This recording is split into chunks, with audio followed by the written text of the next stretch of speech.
Yeah, and this week I'm absolutely delighted that we've got Craig Rutherford, head of the Community Trust at Barrow AFC with us. I haven't spoke for quite a long time, Craig. In fact, it was the 2nd of July, just after that 24-hour football match. So how are you doing? Okay? Yeah, I'm good, thank you, Tony. Are you? Yeah, fine. Good. Now, Craig, that 24-hour match, it was a good fundraiser, I believe. So what was the sort of final figure? Just over £8,000 we raised in the end. So half of that's gone to creating another disabled area for supporters to watch from. And the Bluebirds Trust have kindly had a plaque made and put the team photograph on. Oh, good. So that's where it went. And then the other half's gone to the Barrow and District Junior League. So they'll be meeting shortly, I think, to find out what best use is for that money. So yeah, real success. Still miss it, if I'm being honest, just being around the people and things like that. So looking forward to planning the next one. So is it going to be an annual event, Craig? Or yeah, I'd like it to be. Yeah, continuing to work with the Junior League to support them, and then have a look at if there's any other kind of areas of the club that need improving or anything else that it can go towards to help our work in the community. So yeah, definitely want to get a yearly thing. I'm trying to get it at the football club from now on. Yeah. So I'll see where I get with that, but still just kind of reminiscing and looking back about the brilliant people that were involved, and they've all said they want to do it again, so they've all got first refusal. Yeah, amazing, isn't it? 2nd of July. I mean, how time flies. It's unbelievable, really. Yeah, it's fair time ago, isn't it? Yeah. Now, I know you do lots of things at the club, Craig, mainly focused on the community element, but Barrow this week, they got a draw against Scunthorpe, 1-1. So they're mid-table, so they're doing okay this season. So that must send a pretty good vibe around the club and everything that you guys are up to. Yeah, I think after the relegation battle last season, with no fans there, it's a big improvement so far, isn't it? So long may it continue, because the more the first team do really well, the more that benefits the work we do within the community. So yeah, they're really happy for him. Yeah, I think what everyone's beginning to realise, Craig, is that there are no easy games in League Two, and every team is sort of very similar, in my opinion. There's not many outstanding teams. I know Forest Green are top of the league and everything, but everyone seems to be in a position where they could beat everybody else. One week you could be in the top 6, and a few weeks later you could be in the bottom 6. So you've got to be pretty consistent, haven't you? Yeah, well, I think the points difference from playoffs to around 13th, 14th is quite tight at the moment, isn't it? I mean, it's still early doors, really. But all it takes is a good run of games. And from what I'm hearing from the manager in his interviews, it doesn't seem it's far off. There's just some little things that are frustrating him at the moment. But if you don't lose games, if you're not going to win games, it's good that you don't lose them. So to pick up points is important. So no, I wish him well, because he's experienced and he's done it for other teams. So hopefully he can bring that to us. Now, I know that you've got aspirations to eventually get into coaching, and you're still undertaking your coaching badge, Craig. So where are you on that journey? I've got my second to last block this weekend at the Leyland Lancaster Fair headquarters. That's the 3rd of 4. And then I need to be observed by the tutor 3 times and make sure that my understanding of tactical knowledge and the teams I've worked with and how I've linked training with games and results of games, how I've then adapted training from there. So that's all in hand. So it's a case of going on this next block, seeing what that's all about. I think we move on to units within the team for this one and how they link and how they structure. Link that to my philosophy, and then get them to come down and watch me in my own environment. So, and then they'll sign me off if they think I'm delivering at the level they expect me to deliver, or they'll give me some feedback of what I need to work on, and then they'll watch me again. So I've got to get 3 observations in before end of February. All right. So it's an ongoing process. So which team will that be, Craig? That's a very good question. Don't know.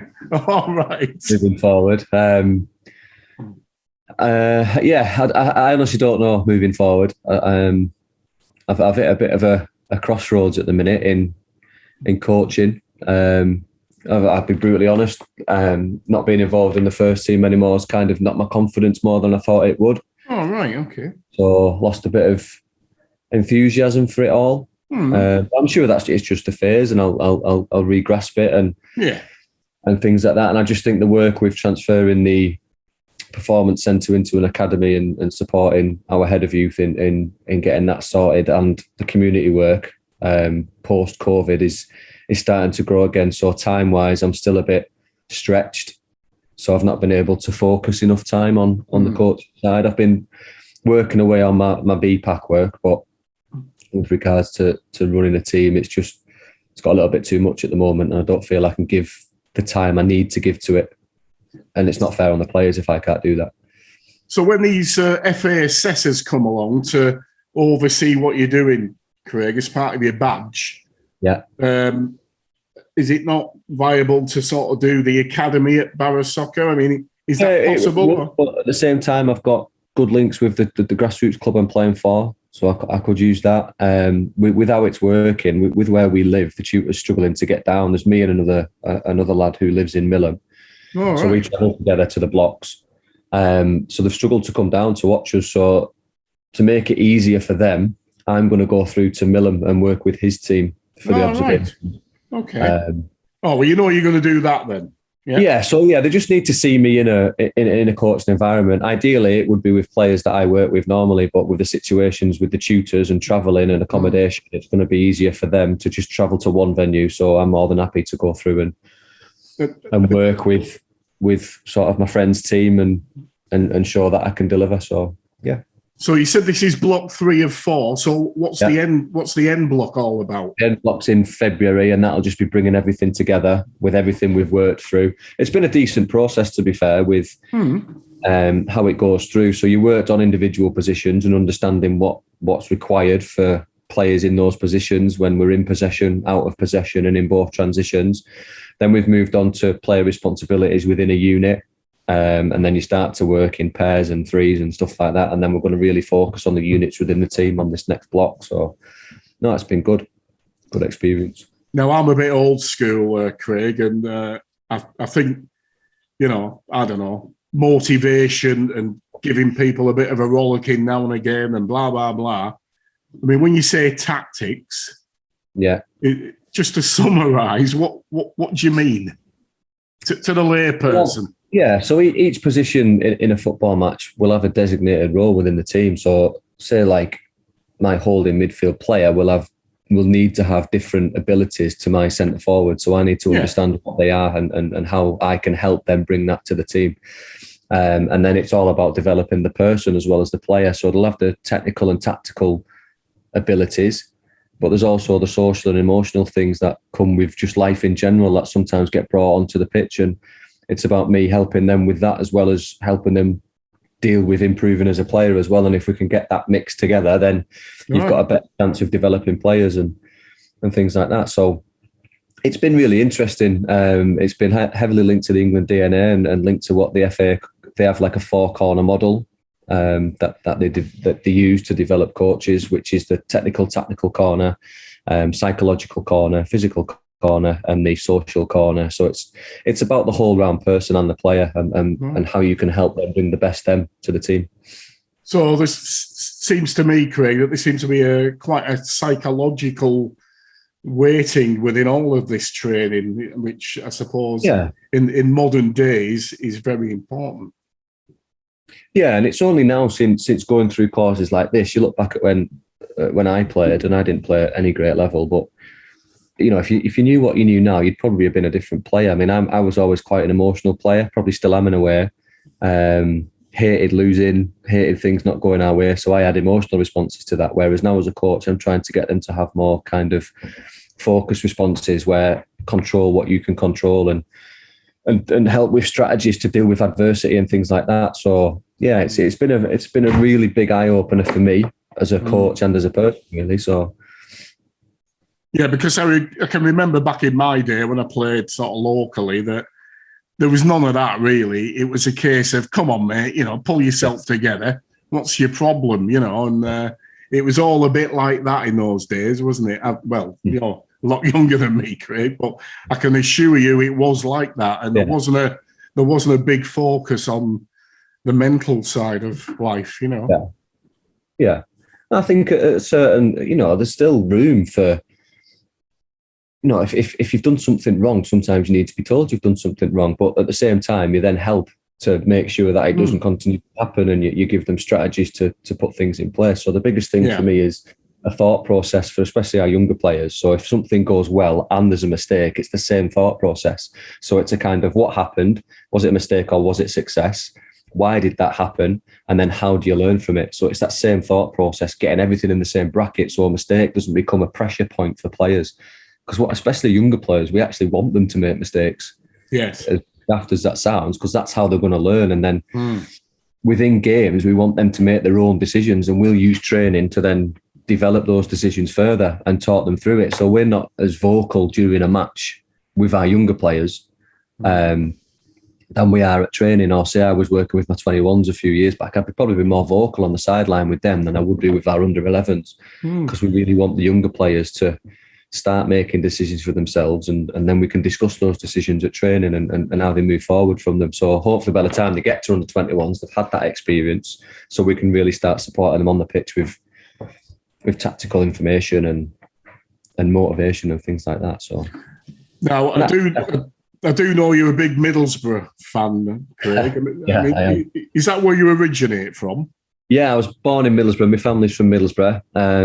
My dad had a job in what was Vickers in Barrow. He used to work at the ICI factory. So we moved to Barrow when I was 4. Right, okay. So, yeah, I've still got my roots there. And once I've realised where I was from and where most of my family was from, that's when I became a Middlesbrough fan. I was a bit of a Glory supporter till the age of 7. Whoever was winning at the time, it was United. So I was a bit of a United fan till I was around 7, 8 until I realised where my roots were. So punish myself now being a Borough fan. Yeah, well, Neil Warnock's there now. He's a bit old school, isn't he? So yeah. He won't stand any nonsense, will he? No, well, he's been there and done it, Annie. But personally, the game's changed an awful lot since he had that success. And he's not my cup of tea, but he's the manager. So you still support the team, don't you? You don't just not support the team because you don't like the manager. Yeah, precisely.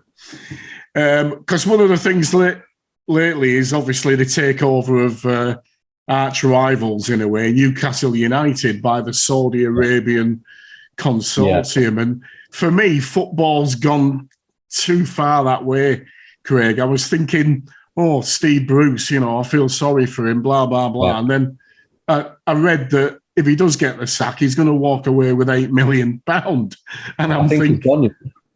Has he? I think he's gone there. Yeah. All right. Okay. So I mean, football at that level now is a business, isn't it? It's not the sport it was. It's a business. Players are now business assets, and the amount of money involved in it is why we're getting, for me, sort of the arguments between club and country about resting players and things like that, because clubs don't want these players to get injured because they've spent millions on them, and it's become a bit of a business at the top level rather than the sport that we all know and love. And being around non-league when I was, and even like League 1 and 2, really, that there's still money in there, but not as much as there is at that top level. So there's still that kind of grassroots. Yeah, there's still that feeling of, it's proper football and things like that. And because, in a way, you kind of put off. I mean, to be fair, the Premier League, some of the games this season have been absolutely outstanding. But just everything that goes behind it with the money involved and VAR and things like that, it just takes away that kind of passion that you had, doesn't it? It does. Now, I think you said before, Craig, that you're still involved in a bit of play, and you're playing.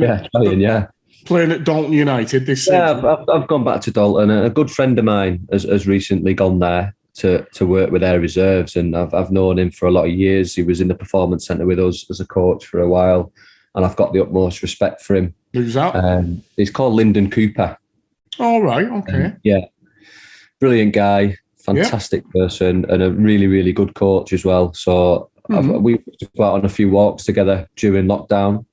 just to get out and clear the mind a bit. So when it was official that I wasn't going to be involved with the first team anymore, I'd have probably felt I couldn't commit to another team because of my away for B and being away for weekends. But what I could do is go and support Lyndon as much as I could from a playing point of view, and also just kind of if he ever wanted any help with training and stuff like that. And so that was the plan. So yeah, been enjoying it. Been playing just in the local Furness Premier League, trying to support the youngsters. Sometimes my competitive side gets the better of me, and you forget that you're there to support and help. But yeah, it's been good for me, actually. It's been a good release from stuff. Yeah. Well, I do remember when I got in my 30s, Craig, I didn't like losing or anything, but I was mature enough to take a loss. But yeah, when you get to your 30s, you get so frustrated that you can't do things that you used to be able to do in your 20s. And for me, that was a step too far. And I thought, do you know what? I'm packing in. And I packed in when I was about 35, 36. Yeah. I think just having that 3 years away from playing with the coaching side, you do miss it. I mean, I still had the changing room environment, but it wasn't me crossing that white line and being there with my teammates, battling and things like that. And like I said before, grassroots, it's like a good old-fashioned barnstormer, isn't it, playing grassroots football, because you can still tackle, you can still... and like I said, the coaching that I've been doing and the people that I've learned from has helped me personally with my game now, because I'm learning to do things that I've been telling young players to do, and hopefully I'll be able to pass that on and things like that, and help the club move forward, because that's what they're wanting to do. They've got a new first team manager in Ben Shirley as well, who's trying to change things there and continue to improve things. And I'll always say it's close to my heart, Dalton. It's such a brilliantly run club, and there's fantastic people involved there. So to go back and be able to contribute a little bit to that is really good. I had a lot of years playing there, and I've made friends for life there. So yeah. I saw them put an advert out this week, actually, Craig, asking for quite a few volunteers to get involved, didn't they? Yeah. Well, that's what grassroots is all about, volunteers. And there's some really selfless people who just give up the time to, and what that does is just allows us to focus on turning up and playing for the club. And they look after you before games, after games, during games. It's fantastic. And these people are priceless. They're unbelievable. Take my hat off to them, and hopefully at some point, it's a reason why we did the 24-hour game, really, to try and give something back to grassroots football, because we know the people involved in it, and they're doing things so that young, old, middle-aged people can still enjoy football and experience the social side of it as well as the playing side. So at the minute, I can't take a grassroots team and give anything back. My son's not into football at all, so I'm never going to have a team with him in it. Oh, right. So it was a way of just being able to give something back, which is why I want to continue it on a yearly basis. Yeah, well, it's good to see teams like Dalton United and Hawcoat Park, who used to be Vickers. Yeah. Holker Old Boys are doing very well at the moment, aren't they? Brilliant to see Holker flying, because they should be flying, for any young player who wants to test themselves and play at the highest level possible. That's the club they need to go to, because I know Kev personally, the first team manager up there, system at the minute, and Morris, his dad, chairman. They're really good people, and they're doing a great job up there, and the players are buying into it, and credit to those players. They've gone up there to test themselves at a higher level, and they're proving themselves. It's brilliant to see, and you want that for all the local clubs, really. You want them to have all the success at the various levels they're at, because then local football thrives, and they're not just creating players, they're creating people who go on to work locally and spend time locally. And it's a massive side of your life if you play grassroots football. It's huge. I'll always say you develop friends for life. I'm still in touch with players I played with when I was 10, and things like that. And I don't see them as often as you'd like to, but when you do see them, it's like nothing's changed. It's just, that's the fantastic side of it for me. Well, a good thing as well, way back when I was younger, Craig, I did play for Vickers for a little while, and Dalton were always the sort of main enemies, let's call them that. And then on a Sunday, though, we played Sunday League, and the Sunday League was very, very buoyant. There was 44 teams at one point. There was 4 divisions of 11. I'm going back to the 70s here, by the way.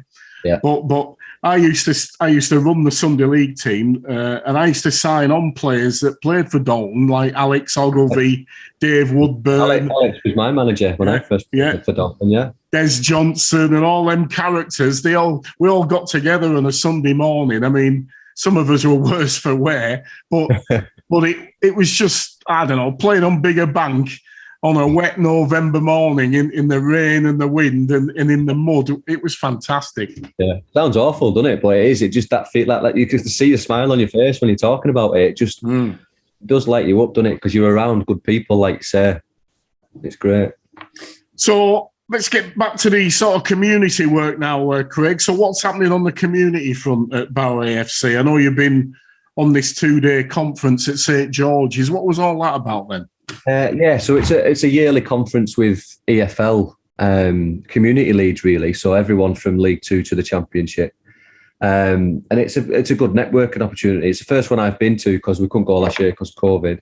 So the EFL Trust are their own charitable organisation linked to the EFL, and they fund certain projects. They have certain strategies. So all the community leads from clubs trying to work towards those strategies. So we've got quite a bit of work to do to get our governance sorted to be at the level they expect us to be at, which we've got all our governance in place. It's just getting all the wording and everything so it fits the EFL Trust monitoring phases. So we're working hard behind the scenes with that. And once we get that in place, then it'll just open so many more doors for funding for various projects that will massively improve the local town for not just young people, but everybody who lives here, and we're excited to see where that takes us.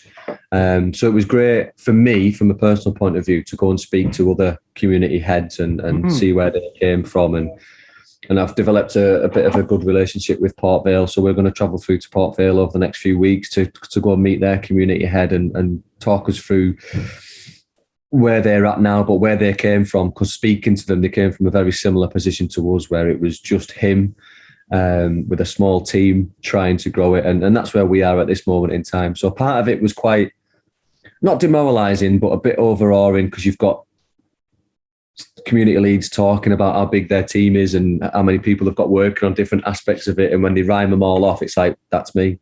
Yeah, I do that. Yeah, that's me. But then once you get to talk to them more and they explain where they've come from and how the EFL Trust has supported them, it reassures you a little bit that we're on the right track and we're gonna work hard to get to that point. So when we say school games organised, what exactly does that mean, Craig? So the last few years, I can't remember how many off the top of my head, but there's been a person in place that helps school deliver competitions in various sports and activities. Oh, right. So we've struck a partnership with Furness Academy. We saw the job advertised because the previous SGO, the called School Games Organiser, was a good friend of mine as well, actually, called Oliver Carswell, and he's moved on. So we saw the job advertised and thought, you know what, the values of the school games really fits in with our values of what we're trying to. We're still in a local community, so it might be worth speaking to them to see if we can strike a partnership here and kind of link the school games into the work we do in the community. So we had that conversation and it went extremely well. So we've taken the school games into our community trust, and because of COVID, the school games outcomes have now changed dramatically. So it used to be all about competition and teams winning and scoring the most points and qualifying for certain tournaments and things like that, where it's massively changed now, where it's more aimed at keeping children more active and helping them with re-socialising after the lockdowns and COVID, and developing leadership skills and developing more resilience and confidence and aspirations. And that links perfectly into what we're trying to do in the area. So we're trying now to kind of take those school games outcomes, link them to our outcomes, and then work closely with the schools to we've still got to get that right balance between running competitive competitions, because for me, competition is really important. And when you grow up in life, you're going to have competition for jobs, for things like that. So these children have still got to learn to lose and work hard and recover from that and things like that. But at the same time, you know, a lot of them outcomes link perfectly to what we want for young people in the town. And we want young people to be more confident, have more self-esteem, realise who they are as a person and what they want to do with themselves as they grow, and then help develop strategies for these kids to deal with adversity and stuff like that. So we feel it links really nicely. So bearing in mind we want to keep that balance of competition with the new outcomes, we're setting up a steering group to have a number of PE leads from local schools so they can support us in moving the school games on and growing it from what it was. So our plan is to deliver all the school side of it, but then give the young people more opportunities on a wider scale. So inter-school holidays, evenings, and things like that to continue that work that they're doing in the school. So the PE leads are going to be key to that. They know their children, they know what they need, they know what competitions have run. And so we want them to be a part of it and have ownership in how it develops. And then we'll support organising events and festivals and competitions, but then look at expanding that into the wider world, really. So just so I understand what you're saying there, Craig, so at schools at the moment, Furness Academy, Dowdales, West Shore, do they play football? Yeah, they play in a league sports against each other. Yeah, so that'll always carry on. Right. The school games was bringing a variety of different sports in. They had like try golf, for example, which is golf that you can play indoors. It's really, really good. So different things like that. Right. Extra competitions on top of kind of your traditional sports like football, rugby, netball. So extra ones on top of that, really. So we're going to continue that, and we formed a good partnership with Furness Academy, with the office refurb here at the club. I mean, we've only got a small room at the club now, and we've got 6 members in our team, so we couldn't fit in here anymore. Wow. So we've moved into Furness Academy now as our base. So we're using that base now to link more work into local schools and use the school games environment to grow everything we do, really. So we're hoping that with what we already deliver in the community, getting the school games going, working with the PE leads, we can create something that starts in school but then grows into the outside world. Mm. So it's not just about football and in the schools. As you said, it could be any sport. Yeah, absolutely. Our mantra's always been we're more than a football club. So a lot of the things we deliver will be football based because that's our core. So with regards to some after school clubs are football, we've obviously got the academy was under us to start with, but now it's going into an academy will come under the club banner more than it will us. But we want to give as many local people the best experiences we can and improve certain circumstances where we can. And that might be to do with sport. It might be to do with things that we've worked on with building resilience. We've just secured some funding from the county council to develop a project that we're going to call Fit Bluebirds, where we're going to work with fans over the age of 35 to re-engage socially and physically and have things running weekly at the club. We're working closely with Barrow Police with a new project that, I say it's a new project, it's been in the pipeline for about 2 years now, but COVID's really impacted us getting it off the ground. But, we're starting to see a light at the end of the tunnel now. We've got a few more meetings to attend to cross some T's and dot some I's. But we want to develop some positive experiences for young people in the town centre to help prevent some antisocial behaviour. But we want to build relationships with these young people and find out what they want in place in the town for them to progress and aspire to. And once we build those positive relationships using some form of activities on a night, we want to find out what they want to go on and do with their lives. And then we can get the right people down there to come and support them over a longer period. So we've got a few more meetings to have with key partners, really, who can support us with it. And then we're going to have a kind of a second approach where we're working with the children who are, causing antisocial behaviour at the moment and trying to give them some positive activities to do and a bit of a purpose with themselves. But then we want to work with the younger generation to kind of help them figure out who they are, what they're interested in, what they aspire to. And then the work we do in the schools will hopefully prevent them going on to cause antisocial behaviour. And we're hoping to signpost to different things and work closely with youth groups, the local police, local businesses to provide better opportunities for these younger people. So now what you're describing there, Craig, is very similar, of course, to what Advantage do at Craven Park for Barrow. Yeah.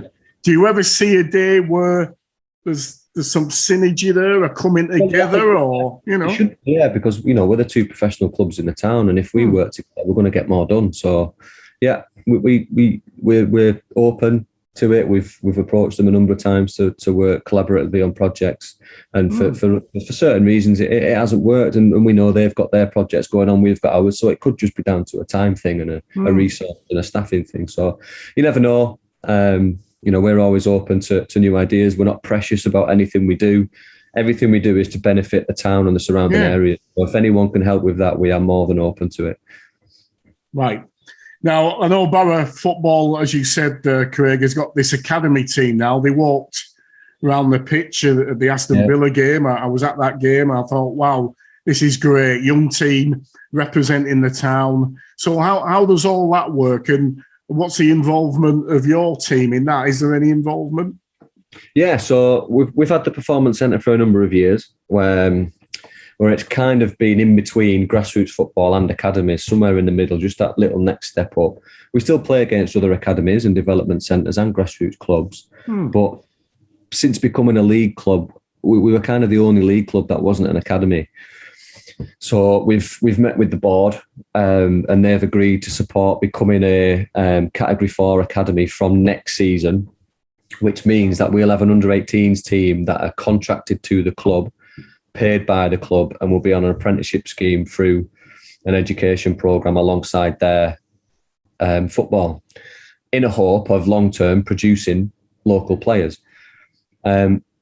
So that'll be next year with the under-18s, but this year we worked with our current 16s and Hawcoat Park, who had joined something called the Junior Premier League, which is another bit of a step up from grassroots football, and they took one of their age groups in. So they approached us to kind of see if we'd be interested in taking over their position in that league, which kind of brought our plans forward a year, really, but in a good way. So now that under 16 team, we held open trials to re-pick it, and so everything was open and fair. So it wasn't just all the Hawcoat players coming in and things like that. So we had an open trial to set the squad. Two of the Hawcoat coaches who were involved in building that team have stayed involved. So we're mentoring them to get involved in the Performance Centre as well.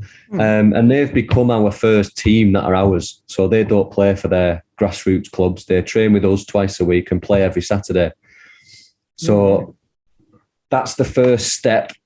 They'll then hopefully want to carry on and go into the under-18 setup, but we're obviously going to be competing with BE apprenticeships and Kimberly Clark things. And, they've got to decide what they want to go into for their future life. So we've still got to recruit from elsewhere to fill that under-18s side when it starts. But the plan is they've started really well. It's going well so far.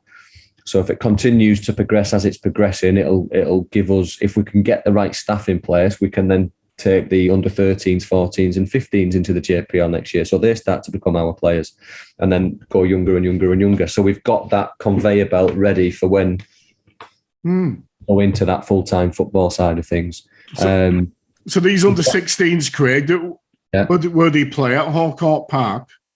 They play at Hawcoat at the moment, yeah. And who do you typically play against? So there's Rochdale, Fylde, Salford are in there. There's a few football league teams in it, but it's all regionalised. So it should cut down on travelling, but we're from Barrow, so nothing cuts down on our travelling really, does it? No. So they've just completed the first section of the league, split into it's split into groups to start with, and then those groups are seeded from where you finish. And then I think we're going to finish second in our group. So we go into a league with all the other teams who finish second in theirs. Then we play that league and then go into a knockout stage after that. So it's all season, every Saturday. They're training more regularly with us. They're playing competitive games week in, week out. So we firmly believe that that'll help them develop as players. And then obviously there's concerns at grassroots where teams think we're just going to steal all the best players and things like that. But we want to work closely with the grassroots league because our belief is that taking some of the better players will make the grassroots scene more competitive because more players will play, less players will be on the end of 17, 18 nil scorelines, and we should see an increase in participation at grassroots level. We've still got a lot of people to convince on that, but we're not in this to hurt anyone or hide anything. We're open and honest with everything we do. So All we can do is try and give the best opportunities to local players we can. That's all we want to do. I mean, in future world, it'd be nice to see 5 or 6 Barrovians in Barrow AFC's first team, wouldn't it? Because that's the main difference at the moment between yourselves and the rugby. I mean, the rugby have got a squad of about 30 players, and a good 18 to 20 of them are from Barrow or Millham or, you know. Yeah. But I think we've got to be realistic in the levels of football we're talking about compared to grassroots football and League Two. Yeah. The difference is huge, absolutely huge. So until we have a system where we've got local players training regularly with the goal of trying to be the best player they can. I mean, different players play football for different reasons at grassroots. Some play to be with the friends, some play to test themselves at the highest level, some play because the dads are involved. So we have a big mix of abilities and things with our grassroots pyramid, but we've got to work with, you know, what our coaches deem the better players in the area and try and give them the best platform we can to move forward. And it's going to be a long process before we get local players in the first team. You know, we're not naive. We're not thinking that as soon as our 18 squad comes, we're going to be producing players. It's a long process and it's going to take a lot of support, a lot of time. We're going to hit so many barriers. We're going to fail. We're going to get beat by other academies. We've got to go through that to really make sure that we're sustainable and we start producing the right level of player and attracting the right level of player. Yeah. But again, we'll be honest and open in everything we do. And the bottom line is we just want the best opportunities for local players. That's all we want. If any players are wanting to play as high as they can, that's what we want for them, and we'll try and give them the best platform we can. We'll make mistakes. We're human. But precisely. And any movement on the ladies' game, Craig, or is that? So the Wildcats is up and running. Right. Okay. So we're getting around. Well, we've averaged between 30 and 40 girls each week in 3 different age groups, which is brilliant. So I suppose my next steps are now to find out what facilities are out there to create teams, what coaches are out there who are willing to give up time to create teams, because from a personal point of view, I haven't got the time to create a Barrow ladies team. I haven't. And that might be right or wrong, I don't know, but I just haven't got the time. But what I can do is put a structure in place where we've got girls playing football regularly. Again, we've got to be careful, because if we set up a ladies team, does that affect the grassroots scene? So it'll be another process of trying to get the right people around the table and moving it forward. But at this moment in time, I'm not in a place where I've got time to really think about that. So I'm going to need a team of people who are interested in it to take it forward. And I don't know how that happens, if I'm being honest. Okay. All right then, Craig. So last question. So what's Craig Rutherford's plans for the next year and beyond? What's your goal and your objective? Well, I need to get this UFB passed. I need to get the EFL capability sorted, so that opens up more opportunities for us as a community team. And I think I need to. I think I've mentioned to before. I've not been in a brilliant place over the last 12 months. So I need to kind of find myself again, I think, and find where my passion is. And I think I've put on a brave face this last 12 months, if I'm being brutally honest. I've struggled. I'm getting the right help soon, hopefully. So, I need to refocus on something. Yeah, refocus and find that passion again. And kind of, I don't know, it's hard to put into words, really. Especially in an open interview, but at the moment I'm a bit lost. Is probably how I describe it. Those dreams you have where you're running and you don't feel like you're getting anywhere. That's where I am at the minute. Well, we've all been there, mate. Yeah. So yeah. Hopefully, a few appointments in the pipeline to help me, and I can find that passion and drive and enthusiasm again, and move forward. So sorry about that. Went off on a bit of a tangent then, didn't I? But no, that's fine, mate. No, really good. And you've done a fabulous job, Craig. Keep up the good work. You've got to stay positive and enthusiastic and passionate. That's the main thing, because other people feed off people like yourself. If they can see you with the passion and putting in all that effort, you will attract the right people to people who have a similar mindset to yourself. That's how the life works, doesn't it? You know. All right, mate. So thanks very much for that. We'll speak again in a few months' time, Craig, and I hope all of your projects are successful. Thanks very much. I appreciate that. Thank you.